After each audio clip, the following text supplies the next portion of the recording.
আজিৰ এই ভিডিঅ'টোত প্ৰাইচ ইলাষ্টিচিটি অফ ডিমাণ্ড অৰ্থাৎ চাহিদাৰ স্থিতিস্থাপকতাৰ কেইটামান নিউমাৰিকেল প্ৰব্লেমছ সলভ কৰিম। তাৰ বাবে ফাৰ্ষ্ট প্ৰব্লেমটো লৈছো। কুৱেশ্যনত দিছে the quantity demanded for a commodity increased by 20%। মানে এটা বস্তুৰ কোৱান্টিটি ডিমাণ্ড বা চাহিদাৰ পৰিমাণ 20% বাঢ়িল। কিয় বাঢ়িল? Due to a fall in its price by 10%. মানে বস্তুটোৰ দাম 10% কমা বাবে তাৰ চাহিদাৰ পৰিমাণ 20% বাঢ়িছে। Calculate price elasticity. আমি উলিয়াব লাগে প্ৰাইস ইলাস্টিসিটি অফ ডিমান্ড বা চাহিদাৰ দৰ স্থিতিস্থাপকতা। প্ৰাইস ইলাস্টিসিটি অফ ডিমাণ্ডৰ ফৰ্মুলাটো কি আছিল মনত পেলোৱা। তাৰ ফৰ্মুলাটো হৈছে Price elasticity of demand is equal to A2. Percentage change in quantity demanded divided by percentage change in price. মানে চাহিদাৰ পৰিমাণৰ শতাংশ পৰিৱৰ্তন divided by দৰৰ শতাংশ পৰিৱৰ্তন। আমাক কুৱেশ্যনত দুয়োটাৰে পাৰ্চেন্টেজেছ দিয়া আছে। Percentage change in quantity demanded দিয়া আছে 20%। 20% divided by দাম কিমান চেঞ্জ হৈছে যে 10% কমিছে। সো ইয়াতে লিখিম -10%। that is equal to -2। ইয়াক এনেদৰে লিখিম যে modulus EP is equal to 2। আনসাৰটো তুমি এনেদৰে ৰাখিব পাৰা বা লাষ্টত এনেকেও লিখি দিব পাৰা। এই মডুলাস সিম্বলটো দিলে এটা নেগেটিভ ফিগাৰক পজিটিভ হিচাপে ৰিপ্ৰেজেন্ট কৰা হয়। ইয়াতে কুৱেশ্যনটোৰ আনসাৰ আগতে গম পাব পাৰি। কেনেদৰে চোৱা, প্ৰাইচ কিমান চেঞ্জ হৈছে 10%। মানে প্ৰাইচে 10% প্ৰেছাৰ দিছে আৰু কোৱান্টিটি ডিমাণ্ডেড কিমান চেঞ্জ হৈছে 20%। that means প্ৰাইচে যিমান প্ৰেছাৰ দিছে কোৱান্টিটি ডিমাণ্ডেডে তাৰ ডাবল ৰেসপন্স দিছে। সো প্ৰাইস ইলাস্টিসিটি কিমান হ'ব 2। এতিয়া নেক্সট এটা প্ৰবলেম লৈছো। এইটো কুৱেশ্যনত দিছে the price of a commodity is increased from ₹10 to ₹12। মানে বস্তু এটাৰ দাম আগতে 10 টকা আছিল আৰু এতিয়া 12 টকা হ'ল। and as a result its quantity demanded falls from 80 units to 60 units। দাম 2 টকা বাঢ়া বাবে কোৱান্টিটি ডিমাণ্ড বা চাহিদাৰ পৰিমাণ 80 ইউনিটছৰ পৰা 60 ইউনিটছ হ'ল। এতিয়া চোৱা, প্ৰাইচ ইলাস্টিচিটিৰ ফৰ্মুলাটো কি? যে percentage change in quantity demanded divided by percentage change in price. আমি লাষ্ট যোনটো প্ৰবলেম সলভ কৰিলো তাত ডাইৰেক্টলি দুয়োটাৰে পাৰ্চেন্টেজ দিয়া আছিল, কিন্তু ইয়াতে দিয়া নাই। ইয়াতে আমি গিভেন ইনফৰমেশনৰ পৰা পাৰ্চেন্টেজ দুটা উলিয়াই ল'ব লাগিব। কিন্তু আমি কেনেদৰে উলিয়াম? পাৰ্চেন্টেজ চেঞ্জৰ ফৰ্মুলাটো হৈছে যে চেঞ্জ ডিভাইডেড বাই ইনিশিয়েল ইনটু 100। মানে কিবা এটা ভেৰিয়েবলৰ ভেলুৰ পাৰ্চেন্টেজ চেঞ্জ উলিওৱা ফৰ্মুলাটো কি? যে যিমান চেঞ্জ হৈছে ডিভাইডেড বাই আৰম্ভণিত কিমান আছিল ইনটু 100। এইটো প্ৰবলেমত চোৱা, প্ৰাইচ আৰু কোৱান্টিটি আগতে 10 টকা আছিল, এতিয়া 12 টকা হ'ল। 10 টকাত কোৱান্টিটি ডিমাণ্ডেড কিমান আছিল 80 ইউনিটছ আৰু 12 টকাত 60 ইউনিটছ। ইয়াতে প্ৰাইচ 2 টকা চেঞ্জ হৈছে, কিন্তু আমি উলিয়াব লাগিব কিমান পাৰ্চেন্ট চেঞ্জ হৈছে। ঠিক তেনেদৰে কোৱান্টিটি ডিমাণ্ডেড 20 ইউনিটছ কমিছে, আমি পাৰ্চেন্টেজ কিমান কমিছে তাক ডিটাৰমাইন কৰিব লাগিব। কেনেদৰে? এই ফৰ্মুলাটো ইউজ কৰি। সো প্ৰাইচ যে চেঞ্জ হ'ল তাক পাৰ্চেন্টেজত এক্সপ্ৰেছ কেনেদৰে কৰিম? যে চেঞ্জ ডিভাইডেড বাই আগতে কিমান আছিল? চেঞ্জ হৈছে 2 টকা আৰু আগতে কিমান আছিল 10 টকা ইনটু 100। কিমান পাম? যে 20%। that means প্ৰাইচ 2 টকা বাঢ়িছে, কিন্তু পাৰ্চেন্টেজত নিলে কিমান পাম? যে 20% বাঢ়িছে। তেনেদৰে কোৱান্টিটি ডিমাণ্ডেডৰো পাৰ্চেন্টেজ চেঞ্জটো উলিওৱা।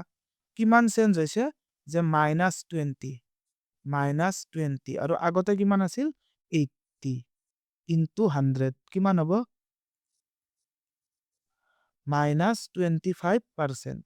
So আমি এই ফর্মুলাত রিকোয়ার হওয়া দুয়োটা পার্সেন্টেজ ইজিলি উলিয়াই লব পাৰিম গিভেন ইনফৰমেশনৰ পৰা প্ৰাইচৰ পাৰ্সেন্টেজ চেঞ্জ হ'ব 20% আৰু quantity ডিমান্ডেডৰ percentage change minus 25%.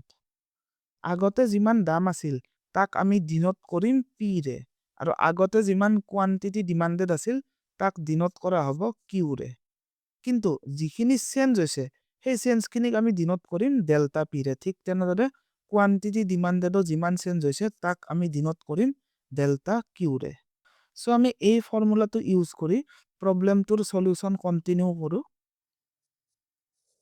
percentage change in quantity demanded.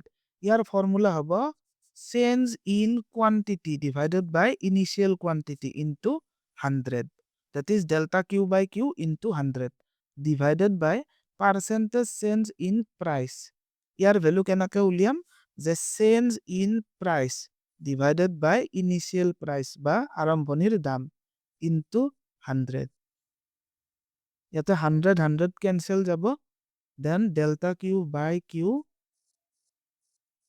এই যেটো ডিভাইড সিম্বল আছে ইয়াক মাল্টিপ্লাই কৰি দিয়া দেন কি হ'ব যে এই পৰচনটো আমি উল্টা কৰি দিব লাগিব that is p divided by delta p এতিয়া এই ভ্যালুজ কেইটা কিমান কিমান হ'ব তৎক্ষণাত দেখাই দিছো দিয়া আছে p equals rupees 10 then new price tak dinot konim p1 ere kiman new price 12 therefore change in price that is delta p is equal to 2 then quantity demanded 80 units new quantity q1 60 units therefore delta q কমিছে so minus 20 হ'ব এতিয়া এইকেটা values আৰু এইকেটা values এই ফৰ্মুলাটোত বহাই দিম therefore price elasticity ইয়াতে e sub p বা e sub d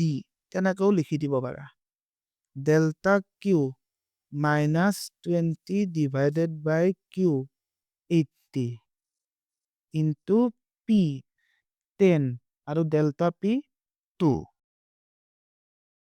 ইয়াতে হ'ব minus 200 আৰু ইয়াতে 160 40 ৰে ডিভাইড কৰি দিয়া 4 5 minus 5 by 4 this is equal to minus 1.25 therefore modulus ep is equal to 1.25 অলপ আগতে তোমালোকক কৈ দিছিলো যে আনসাৰটো তোমালোকে এনেদৰে ৰাখিব পাৰা বা এনেকেও লিখি দিব পাৰা আকৌ এই ফৰ্মুলাত ইয়াতে মাইনাস সিম্বলটো ইউজ নকৰিলেও ইমান ডাঙৰ একো ভুল নহয় আৰু এটা বস্তু সদায় মাইন্ডত ৰাখিবা যে ইলাস্টিসিটি উলিওৱাৰ পিছত আনসাৰটোৰ পিছফালে একো নিলিখিবা মানে কোয়ান্টিটি रुपीस একো নিলিখিবা কাৰণ প্ৰাইস ইলাস্টিসিটি হৈছে এটা ইউনিটলেস নাম্বাৰ বা একক বিহীন সংখ্যা নেক্সট প্ৰবলেম এটা লৈছো ইয়াতে কোৱেশ্চনত দিছে as a result of a fall in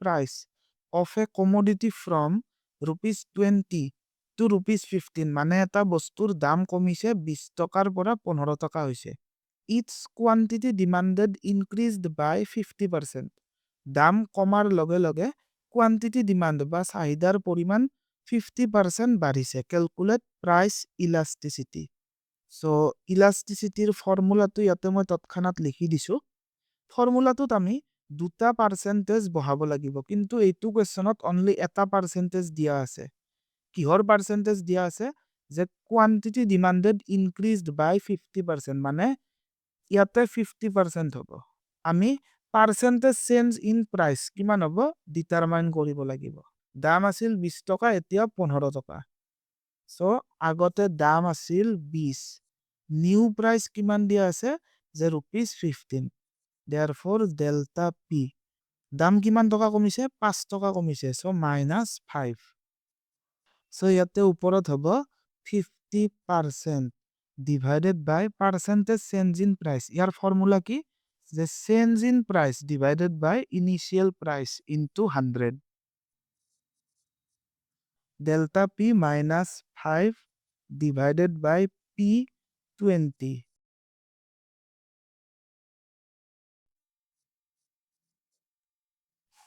25%. So আমি price elasticity কিমান পালো 50% divided by minus 25%, that is minus 2. Therefore modulus EP is equal to 2. এই আনসারটো কি বুঝাব যে বস্তুবিধৰ প্ৰাইসে যিমান প্ৰেসাৰ দিব কোয়ান্টিটি ডিমান্ডেডে তাৰ ডাবল ৰেসপন্স দিব। আৰু এটা প্ৰবলেম লৈছো, এটো কোৱেশ্চনত কৈছে when the price of a commodity is rupees 20, its quantity demanded is 500 units. যেতিয়া এটা বস্তুৰ দাম 20 টকা তাৰ কোয়ান্টিটি ডিমান্ডেড বা চাহিদাৰ পৰিমাণ 500 units. When price is decreased to rupees 10, যেতিয়া 20 টকাৰ পৰা দাম 10 টকা হল, its quantity demanded increases to 1000 units. দাম 10 টকা হোৱাৰ পিছত বস্তুটোৰ চাহিদাৰ পৰিমাণ 1000 units hall. Calculate price elasticity of demand. যেতিয়া 20 টকা আছিল তেতিয়া মানুহক লাগে 500 টা, যেতিয়া দাম 10 টকা হল তেতিয়া মানুহক লাগা হল 1000 টা। তুমি ডিটারমাইন কৰিব লাগিব প্ৰাইস কিমান পাৰ্সেন্ট চেঞ্জ হৈছে আৰু কোয়ান্টিটি ডিমান্ডেড কিমান পার্সেন্ট চেঞ্জ হৈছে। ইয়াতে P equals 20, new price 10. So delta P বা change in price minus 10. Quantity demanded আগতে কিমান আছিল 500 units, new quantity demanded 1000 units. তো quantity demanded কিমান বাঢ়িল 500 units. এতিয়া আমি ফর্মুলাটোত বহাই যাম